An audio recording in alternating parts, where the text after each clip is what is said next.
Do you think women are more attracted to masculine or feminine men? I believe more masculine. Definitely more attracted to masculine. What do you think women find attractive about a man in touch with his masculinity? How confident he can be, how sure he is of himself. He can leading her in a certain direction. That he's able to like care for me and like protect me when we're out in public. What's attractive about a man in touch with his femininity? I feel like they're less likely to see things like me being a breadwinner more as a threat, and they're more likely to see it as like a positive thing and celebrate my success. I would rather my man be a little bit more feminine or sensitive in that tone. You know what I'm saying? I really don't like to use feminine and masculine because I just feel like people should just be who they are.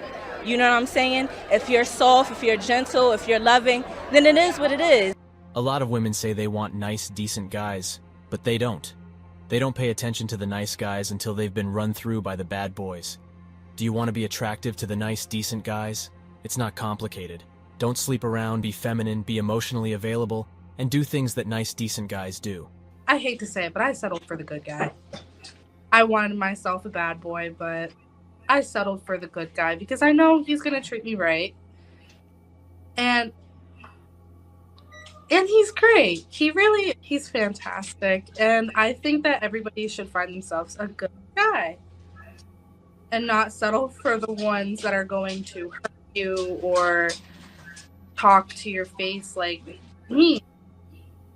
But someone end up falling for that, and they overlook it for so long until it gets to a breaking point. Not very many women that I know actually go for their type, but at the same time, they're the ones that they settle for are the ones that end up treating them right because their type is actually the bad boy and not the good guy. They say they want a good man who treats them right, but that isn't really true. They want a Chad or Tyrone who will lower his relationship standards to settle for her and treat her like a guy on her level would actually treat her. The men on their level are friend-zoned or invisible. They never understand no matter how many times they are told. Just because a man will have sex with you does not mean he will ever see you as even potential relationship material.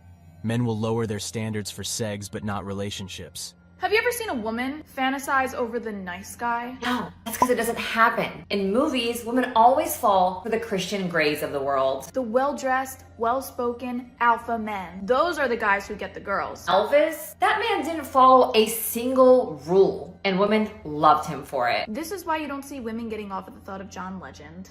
Yikes. Now, before you come at us for making fun of nice guys, listen up. Nice guys create transactional relationships. They don't do what they do out of love. They do it out of expectation. That's inauthentic at best and manipulative at worst. When you act like a nice guy who's always trying to appease a woman, you deprive her of her innate desire to relax in your presence. Instead of letting you run the show, she becomes the one in charge of it. And a woman isn't turned off by nice guys because she's toxic. She's turned off by him because she sees right through the act. Women wanting masculinity isn't toxic. It's biology. The thing that confuses me and 90% of the men out there is we weren't anywhere near these tearful women, and quite honorable going about our daily lives wanting nothing to do with the drama. How the heck can this be happening? It's a Scooby-Doo mystery. When you run your life like an idiotic high school popularity contest, you're shocked when that results in bad outcomes. Not everyone gets to date the handsome athletic football team star, but since most women believe they deserve everything in life, I wish you all the luck in your quest. I guess you can say that for a small group of men, the patriarchy keeps winning. No one talks about divorcing a good guy. I've been divorced twice, both of which were my decision, and neither one of them were abusing me or cheating on me. That doesn't mean there wasn't a pile of other reasons as to why we couldn't maintain a healthy relationship. You deserve to be happy. And I'm proud of you for taking responsibility for your happiness and doing something about it. So stop beating yourself up. The reason why nobody's talking about divorcing the good guy is because they know how it makes them look, and they oftentimes live to regret it. And the bottom line is that it is extremely disappointing for men to hear stories like this, because it tells them that they could be an amazing man, but this is how they could still end up. The woman that they love and that they said vows to, and that she said vows back to him, could just decide she's not happy and she leaves him. Ladies, what so many men would love for you to understand is that they don't do that to you. Men do not leave good women simply because they aren't happy. It's funny how these women blame the men for sleeping with them. Most of the women are the ones that do the sleeping with those guys. I dealt with situations where I would never ask for segs or anything under the one who jumped on me to have segs.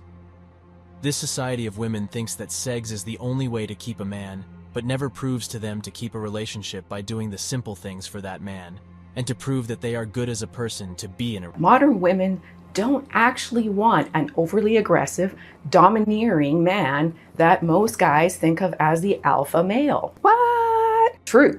In fact, what modern women really want in a man is a combination of the best qualities of both alpha and beta traits. They want you to be confident, but not overly egotistical or arrogant. Protective, to make her feel physically safe, but also caring and understanding to make her feel emotionally safe. Assertive and can take charge when needed, but also respectful of other people's opinions and input. Has standards and communicates them directly, but is also sensitive and compassionate and can be a good listener. Physically fit and taking pride in your appearance and your style. I've seen studies that show how men who are the most physically attractive tend to develop promiscuous personalities that favor short-term flings and casual hookups. Meanwhile, the study showed how less physically attractive men tend to develop personalities that favor long-term relationships. This difference in personalities comes down to how much attention from women these men were receiving in high school and college. If a man sees that he's getting a ton of female attention, he takes advantage of this by becoming promiscuous. Analytic data from Tinder shows that the average woman only finds the top 5% of men physically attractive enough to date. Given the study I just mentioned, there is an extremely high chance that these 5% of men have promiscuous personalities and are not looking for anything long-term. Women are quite literally choosing the exact kind of men who only want to fool around.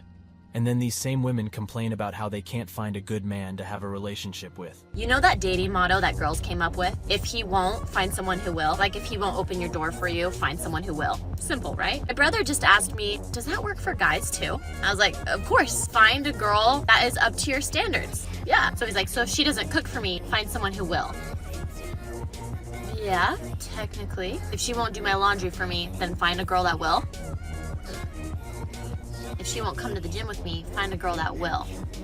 Why does it sound so bad when men say it? I can appreciate her self-awareness to realize the hypocrisy, but the reason she feels that way, right? It's programming, it's propaganda, and it's her realizing that essentially we tell a lot of men that if you hold women to a certain standard or you expect something from women, you're a problem, you're an issue.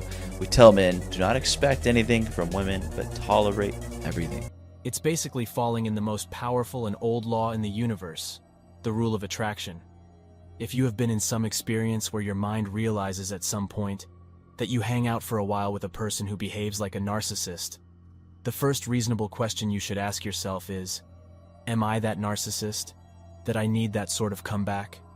And if you dig enough deep inside, maybe you can get to the point of relief, where you are able to really ask sorry to the other, but most importantly to yourself, and finally take the first step to go on, and stop acting by that narrative. And it doesn't matter your gender or what you believe it is, it's just the wreck of that pain mechanism that really matters in the end. Go to any dating site, 90% of women there say, I like to travel, but what they mean is, I like to travel if you're paying for everything. They also want the man to pay all the bills so they can buy makeup, shoes, and clothes, and get their hair dyed blonde so they can get noticed by all the simps for the attention. Everything a woman wants is anything that brings them good feelings and pleasure. But if something happens where the man has to work too much because she keeps spending money then he's not around, she will start cheating. I know because it happened in 2 marriages, but now I'm perfectly happy working to do what I want, and I actually have a savings now. This has to do with modernism.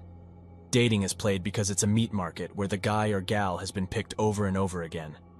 Everyone wants the best with Zip for values. At least one's parents might have some great input since they raised you, and have experienced love and heartache. When we give up moral values, no surprise left to give if you've done so over and over and do the comparison gig.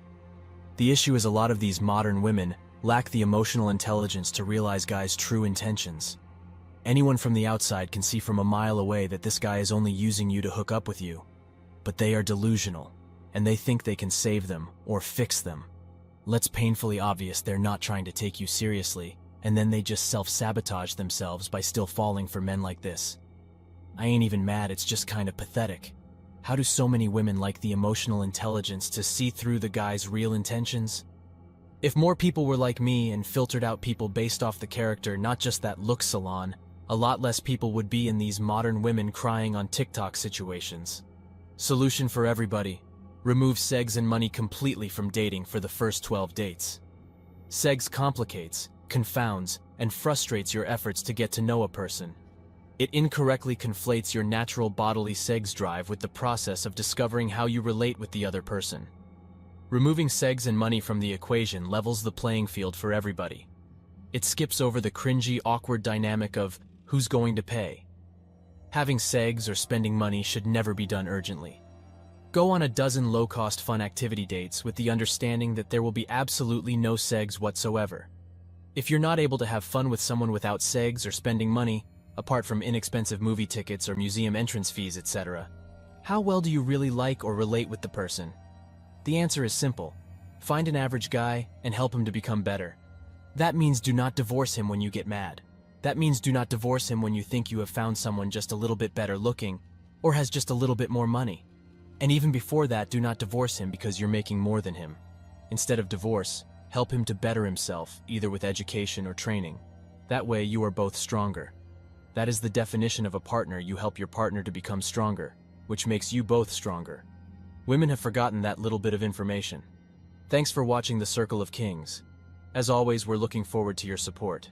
So please hit the like button, share this video with your friends, and subscribe to the channel to stay updated with everything all kings like yourself need to know.